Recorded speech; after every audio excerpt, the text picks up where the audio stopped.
Bem-vindos a mais uma imersão matinal, a nossa análise aprofundada dos dados que vão ditar o ritmo da abertura das bolsas. Bom dia. Hoje o dia promete ser intenso. Exato. Hoje é sexta-feira, 27 de fevereiro de 2026.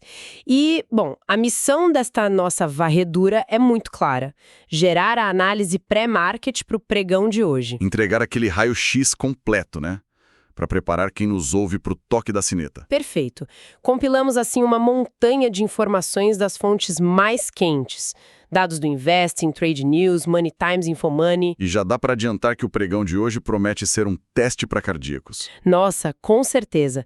Temos uma inflação brasileira vindo com tudo logo cedo, um movimento colossal do Bradesco chacoalhando o setor de saúde e um curto-circuito bizarro no mundo dos ativos. O ouro brilhando intensamente enquanto o Bitcoin entra em parafusos. Pois é. É o tipo de sessão que separa quem opera com estratégia de quem reage no susto. Com certeza. O que é fascinante aqui, o que salta aos olhos nos relatórios de hoje, é como a macroeconomia global, os atritos geopolíticos e os caixas das empresas estão colidindo na mesma esquina. Tudo ao mesmo tempo. Exatamente. Não dá para olhar para um balanço corporativo hoje sem entender o que o Banco Central da China, por exemplo, ou as negociações no Oriente Médio estão fazendo com o custo do dinheiro. Então vamos direto para o centro do furacão, começando pelo nosso cenário macro nacional. Ok, vamos desempacotar isso. Vamos lá. O IPCA 15 de fevereiro acabou de sair e, olha, rasgou as projeções. Uma alta de 0,84%, a Faria Lima já acordou engolindo a seco. E a curva de juros reagiu instantaneamente. Sim. O mercado já está refazendo as contas. A narrativa de que haveria espaço para cortes na Selic parece que foi para a gaveta de vez, não é? Sim, a menor dúvida. Um IPCA 15 pressionado nesse nível altera absolutamente toda a precificação de risco. O famoso prêmio de risco. Isso. O mercado lê esse 0,84% e projeta juro alto por muito mais tempo. E o impacto disso é brutal na economia real. Como assim, na prática? Juro alto contínuo significa que a rolagem de dívida das empresas fica mais cara. O crédito para o consumidor seca. E o custo de oportunidade de investir na bolsa de valores dispara. O capital foge do risco. Foge do risco e vai procurar o conforto da renda fixa, o que puxa o freio de mão do Ibovespa com muita força. E a conta fica ainda mais pesada quando cruzamos esse dado de inflação com o relatório do Banco Central sobre a dívida pública bruta. Que também saiu agora. Exato. Fechamos janeiro com a dívida em 78,7% do PIB. É um platô muito alto. Muito alto. Fica a sensação de que não há o menor espaço para erros ou malabarismos nas contas públicas. O patamar de 78,7% indica uma estabilidade em relação ao mês anterior, sim, mas é uma estabilidade em um nível de alerta máximo. Ninguém comemora. Não tem como. O investidor, principalmente o estrangeiro, olha para essa dívida quase encostando nos 80% do PIB e exige um prêmio maior para alocar recursos aqui. Faz sentido. Se a inflação não cede e a dívida se mantém alta, o cobertor fiscal fica extremamente curto. É um pano de fundo que exige estômago de quem opera. Aliás, antes da gente cruzar o oceano para ver o clima lá fora, um aviso operacional vital para os investidores. Muito importante lembrar disso. A partir do dia 9 de março, a B3 vai mudar o horário de negociação. Tem que ajustar os robôs. Crucial ajustar os algoritmos e os relógios da mesa de operações para não ficar vendido na abertura ou no fechamento. Quem opera no intraday não pode vacilar com isso. Bem lembrado. Agora sim, olhando para o exterior. Em Nova York, os índices futuros amanheceram no vermelho, operando em leve baixa. Parece que o mercado está de ressaca. Ressaca depois daquela bateria insana de balanços de tecnologia, especialmente o da Nvidia, certo? Exatamente. O pessoal está botando lucro no bolso e aguardando a divulgação do índice PPI, a inflação ao produtor americano, que sai hoje. E como a gente interpreta essa queda? Essa realização de lucros em Nova York é um movimento técnico natural. O mercado esticou muito a corda com a euforia da inteligência artificial e agora precisa respirar. Mas o que dita o tom da economia física hoje parece vir da Ásia. Sem dúvida. Tivemos um pregão muito forte por lá. Tóquio batendo recordes históricos e as bolsas chinesas no azul. O politburo chinês foi aos microfones reiterar uma postura agressiva pró-crescimento e o Banco Popular da China interveio para segurar o avanço do yuan. E o impacto disso é imediato nas nossas exportadoras. A máquina chinesa voltando a girar já fez o minério de ferro avançar nesta madrugada. Apoiado pelas altas margens portuárias lá na Ásia. É um alívio e tanto para empresas ligadas a commodities metálicas. Mas o xadrez global não vive só de estímulo econômico. A geopolítica está fervendo. E criando uns paradoxos muito interessantes. Pois é. A União Europeia sinalizou a aplicação provisória do Acordo de Livre Comércio com o Mercosul, o que é gigantesco. Mas o foco de tensão continua no Oriente Médio. As fontes indicam que as negociações entre Estados Unidos e Irã estão avançando para um novo diálogo na semana que vem. Se conectarmos isso ao cenário geral, o impacto nos ativos de defesa é enorme. Essa movimentação diplomática gerou um relatório fascinante da consultoria Bernstein. O que eles dizem? Eles apontam que qualquer acordo que esfrie as tensões entre Washington e Teherã tem um potencial letal para as ações do setor de defesa. Porque essas empresas vinham surfando na onda da incerteza global. Acumulando prêmios imensos.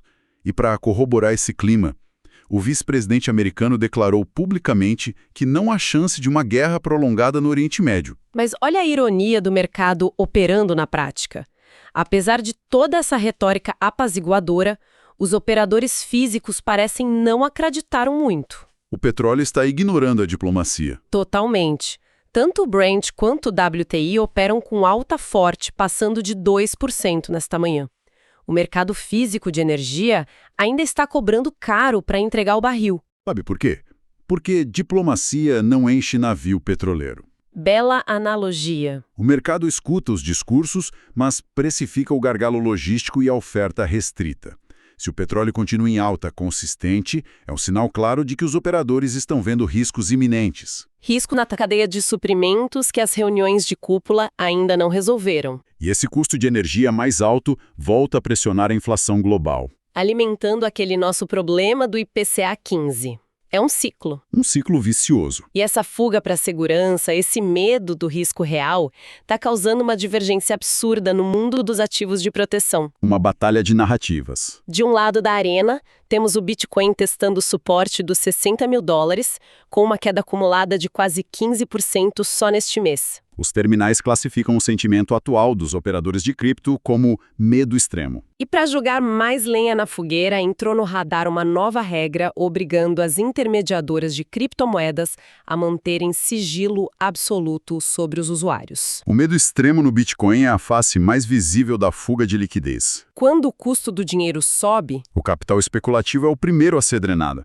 E essa questão regulatória cria uma tensão dupla. Como assim? Atrai quem busca anonimato, claro, mas afasta o capital institucional pesado que exige compliance e transparência total. Mas o que coroa esse momento de mercado é para onde o dinheiro está indo, de fato. A velha guarda. Exato. Enquanto o mundo digital sangra, o ouro físico brilha de forma quase obscena. A mesma consultoria Bernstein, que alertou sobre as ações de defesa, elevou a projeção de longo prazo do ouro a astronômico $6.100 a onça até 2030. É um choque de realidades. O mercado está reprecificando na marra o conceito de reserva de valor. Saímos daquela euforia de juros zero, onde qualquer ativo puramente digital valia bilhões. E agora o capital está exigindo lastro. Querem a segurança do metal físico. É o retorno à tangibilidade. Em cenários de inflação persistente e ruídos geopolíticos, os grandes fundos buscam âncoras. E nenhuma âncora provou ser mais pesada do que o ouro. A aversão ao risco está secando a liquidez das inovações financeiras mais voláteis e direcionando um fluxo trilionário para o refúgio mais tradicional da humanidade. E essa busca incessante por fundamentos sólidos é o que vai ditar o ritmo dentro da nossa própria bolsa hoje. Os balanços corporativos. Aí é que a coisa fica realmente interessante.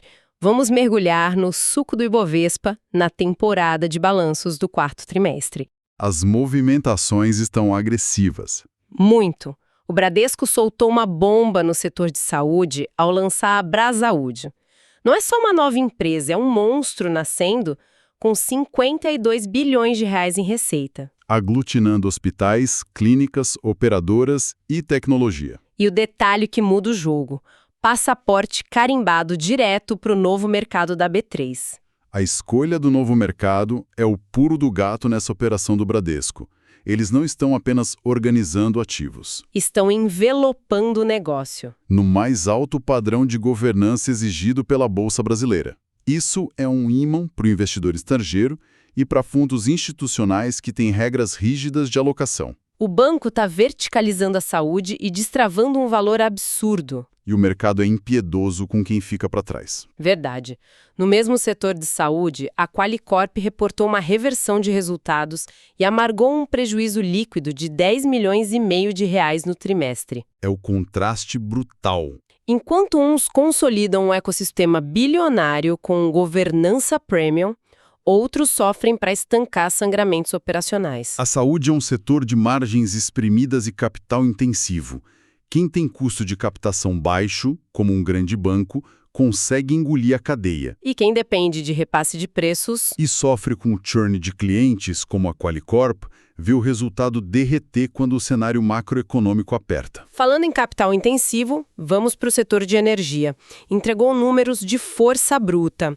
A Axia Energia, antiga Eletrobras, reportou um lucro formidável. 13 bilhões e 700 milhões de reais no trimestre. Claro, é aquele lucro turbinado porque houve o reconhecimento fiscal, Sim, acharam um dinheiro no casaco, por assim dizer. mas não deixa de ser um caminhão de dinheiro reforçando o caixa, certo? Esse reconhecimento fiscal distorce a leitura puramente operacional, mas é fundamental para o balanço. Reforça a estrutura. Mostra eficiência na gestão de passivos e créditos que, no fim do dia, se transformam em capacidade de investimento e blindagem contra oscilações de mercado. O setor elétrico continua entregando o que promete. Resiliência. E resiliência também se viu na Copel, com o lucro subindo quase 30% no período. E anunciaram o Rogério Pereira como novo diretor-geral de geração e transmissão. Mas um detalhe chamou a atenção. A linha de endividamento subiu 13%. E ainda no setor elétrico, a ENGIE anunciou que vai a mercado captar 2 bilhões de reais em debêntures. Um movimento ousado. Mas espera aí, captar 2 bilhões com a curva de juros estressada pelo IPCA 15 que a gente acabou de mencionar, não é um tiro no pé? Parece contraintuitivo. Como eles fecham essa conta num cenário de juros altos? É uma excelente observação. Emitir dívida com a Selic pressionada assusta à primeira vista. Mas empresas de infraestrutura como a ENGIE trabalham com projetos de longuíssimo prazo. Receitas indexadas à inflação, certo? Exatamente. Elas captam a taxas altas, mas o retorno dos seus contratos de concessão também é reajustado para cima. É um hedge natural. E tem a questão tributária das debêntures também. Perfeito. Os juros da debênture geram um benefício fiscal, abatendo a base de cálculo do imposto de renda. Se a engenharia financeira for bem feita, a alavancagem gera valor mesmo em tempos de IPCA alto. Fascinante como a mecânica da dívida funciona para os gigantes. Agora, olhando para as recomendações dos bancões estrangeiros. Tivemos uma divergência didática vinda do JP Morgan. Sim. Eles iniciaram a cobertura da Aura Minerals direto com recomendação de compra.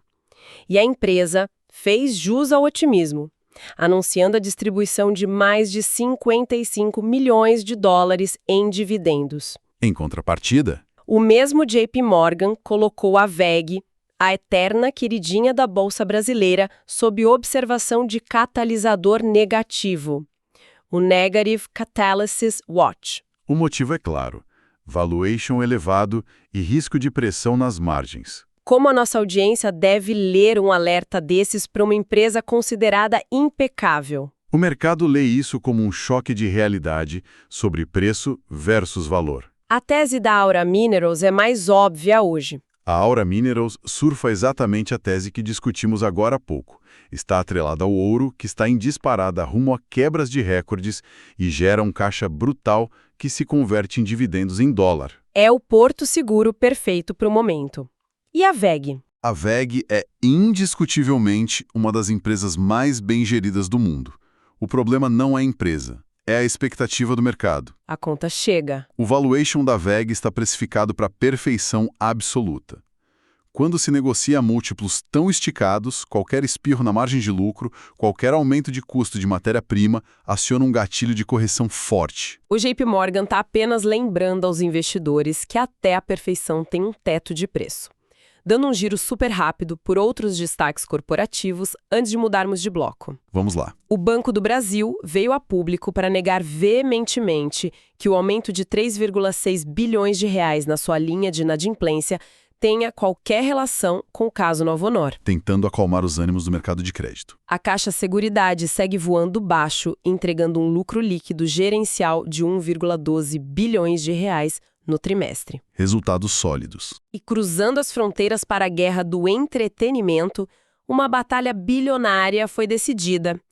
A Paramount, Skydance, venceu a Netflix na disputa pela Warner Bros. As ações da Paramount saltaram. O tabuleiro da mídia global está sendo reescrito à força através de fusões agressivas. O custo para produzir conteúdo ficou insustentável. Para operar de forma fragmentada, sim. A vitória da Paramount mostra que, nesse setor, quem não aglutinar catálogos gigantescos e diluir custos de produção vai ser engolido ou perder relevância. É a consolidação inevitável. Agora entramos em um terreno mais árido, focando no nosso radar político e de fatos institucionais. E aqui vale um aviso importante sobre a nossa abordagem.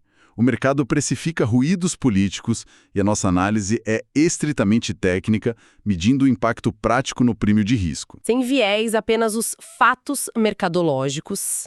As pesquisas de opinião mais recentes registraram um recuo nos índices de aprovação do presidente atual e um movimento de aproximação de Flávio Bolsonaro nas métricas. Em paralelo, há o avanço noticiado das investigações envolvendo Lulinha, ampliando a pressão. No xadrez eleitoral de São Paulo, o noticiário destaca um jantar entre Fernando Haddad e o presidente, com forte pressão para que o ministro assuma uma candidatura no estado, algo que ele não aceitou até o momento. Isso levanta uma questão importante. Para o mercado financeiro, a leitura de popularidade presidencial é uma métrica de capacidade de execução fiscal. Execução fiscal é a palavra-chave. Quando um governo perde popularidade, o custo político para aprovar medidas impopulares, como um corte profundo de gastos, se torna quase proibitivo. Os operadores olham para essas pesquisas e deduzem que o apetite por ajuste fiscal vai diminuir. O que afeta diretamente as projeções daquela dívida pública de 78,7% do PIB que abriu a nossa conversa. O prêmio de risco sobe porque a previsibilidade cai. Na mesma linha de eventos institucionais que mexem com os ponteiros do risco, tivemos o bloqueio judicial de ações do BRB relacionadas a investigados no caso do Banco Master. A Polícia Federal também indiciou o deputado Rodrigo Bacelar por organização criminosa. Movimentando o xadrez político fluminense, e na economia estatal, o Conselho Monetário Nacional aprovou uma margem de crédito de até 8 bilhões de reais para os Correios, com garantia da União. Essa aprovação do CMN para os Correios é um exemplo clássico de risco fiscal fora do radar óbvio. Mais uma vez, recai sobre as contas públicas. Uma operação de crédito de 8 bilhões com garantia do Tesouro Nacional significa que, em última instância, se algo der errado, a conta volta para a União. É mais um passivo contingente que os analistas precisam colocar na planilha. Para finalizar a nossa rodada de notícias nacionais, fazemos um registro solene e muito triste. As autoridades confirmaram 64 mortes causadas pelas fortes chuvas na zona da Mata Mineira. Uma tragédia humana imensurável. Que expõe, mais uma vez, as feridas abertas da nossa infraestrutura frente a eventos climáticos extremos. Nossos sentimentos a todos os afetados. É um lembrete doloroso da urgência em investimentos estruturais e de adaptação climática no Brasil. A vulnerabilidade do país custa vidas antes de custar pontos no PIB. Caminhando para nossa síntese final, a abertura do pregão de hoje já tem seu roteiro traçado. Um roteiro complexo. Os investidores vão ter que digerir aquele IPCA 15 indigesto de 0,84% logo de cara. Na microeconomia, os holofotes estão nas movimentações do Bradesco com o novo mercado e na resiliência do caixa das elétricas. E lá fora o capital faz uma dança das cadeiras agressiva, realizando os lucros da tecnologia e correndo para abraçar ativos pesados e palpáveis, como o minério e o ouro. Todos esses dados convergem para um único ponto. O custo de oportunidade. Com o dinheiro mais caro no mundo e no Brasil, a tolerância a promessas vazias acabou. O mercado quer ver geração de caixa hoje, não em 2030. O que nos leva a uma provocação final fascinante, unindo todas as peças do que analisamos hoje. Nós passamos um bom tempo discutindo essa fuga em massa para o ouro e o pânico no Bitcoin. A busca pela tangibilidade. Sim, mas se o capital institucional global está exigindo lastro físico para se sentir seguro diante de crises inflacionárias e geopolíticas, fica a pergunta. Qual pergunta? Quanto tempo vai levar até vermos essa mesma exigência rigorosa esvaziar os prêmios astronômicos que estão inflando as empresas de inteligência artificial? É uma excelente reflexão. Considerando que o ouro tem essas projeções astronômicas para os próximos anos, será que os grandes fundos estão secretamente redefinindo o que significa um ativo seguro para a próxima década de forma muito mais tradicional do que imaginávamos? Se a palavra da vez é tangibilidade, a revolução digital pode ser a próxima a enfrentar um choque de realidade nos valuations. Fica a reflexão para quem está ajustando os portfólios. Um ponto vital para se manter no radar. Com essas informações na mesa, a estratégia está traçada. Desejamos excelentes negócios para todos que acompanham a nossa varredura do mercado. Começar o dia bem informado é a melhor forma de proteger o capital. Até a nossa próxima análise aprofundada.